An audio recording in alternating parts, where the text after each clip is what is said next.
Just as we need more men like my father, who championed my 11-year-old self to stand up for what is right.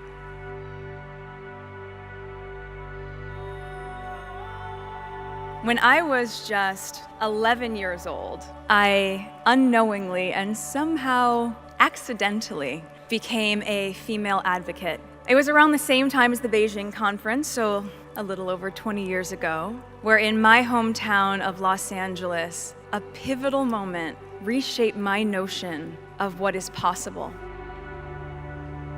We often watch things in TV, commercials that make us think that washing dishes, doing laundry, and all the house chores are reserved for women. Meghan Markle grew up facing the exact same thing, hearing boys say that women should be in the kitchen. But it was at this moment that she knew she had to do something, and she did write letters. She didn't just sit down and think about things to be changed. She started struggling to make things better for women. We really won't be able to achieve anything in life if we won't wake up and decide to change the things that are wrong with our society. You can make a huge change, and all that you need to do is try your best. Equality actually means that when a woman becomes president, she receives the same amount of respect and authority that a man has, and that girls get equal opportunities for achieving everything they want to. Equality means that a woman is equal to her husband, and that he has no right to dominate her in any way. According to a study, humans won't be able to achieve complete equality until 2090, and that's way too far in the future. So why not accept women as your fellow beings and give them the rights that they actually deserve? Does that sound so bad? No, right? See, I had been in school watching a TV show in elementary school, and this commercial came on with the tagline for this dishwashing liquid, and the tagline said, "Women all over America are fighting greasy pots and pans." Two boys from my class said, "Yeah, that's where women belong, in the kitchen." I remember feeling shocked and angry, and also just feeling so hurt. It just wasn't right, and something needed to be done.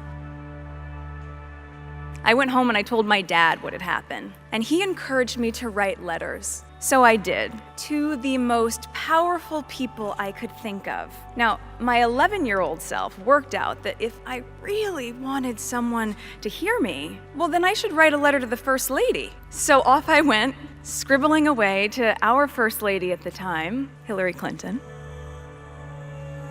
I also put pen to paper and I wrote a letter to my news source at the time, Linda Ellerby, who hosted a kids' news program, and then to powerhouse attorney Gloria Allred, because even at 11, I wanted to cover all my bases. Finally, I wrote to the soap manufacturer, and a few weeks went by, and to my surprise, I received letters of encouragement from Hillary Clinton, from Linda Ellerby, and from Gloria Allred.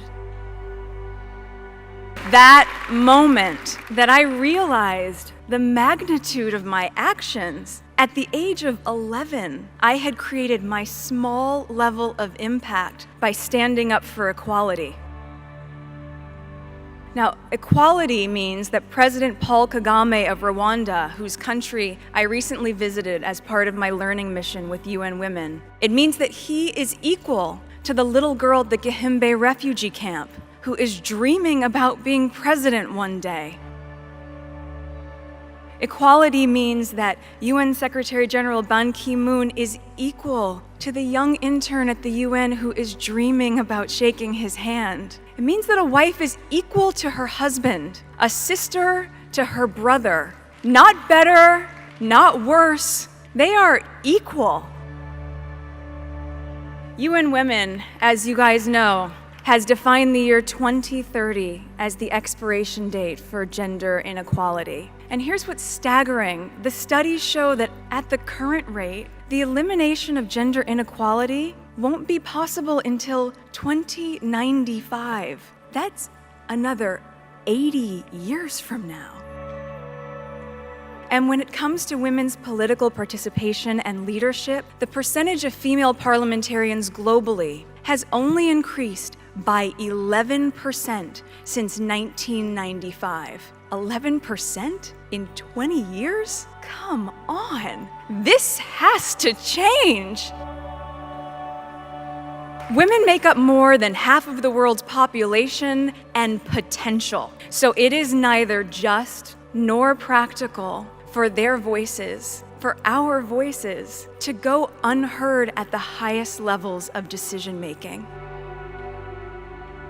The way that we change that, in my opinion, is to mobilize girls and women to see their value as leaders and to support them in these efforts. To have leaders, such as President Kagame of Rwanda, continue to be a role model of a country which has a parliamentary system comprised of 64% female leaders.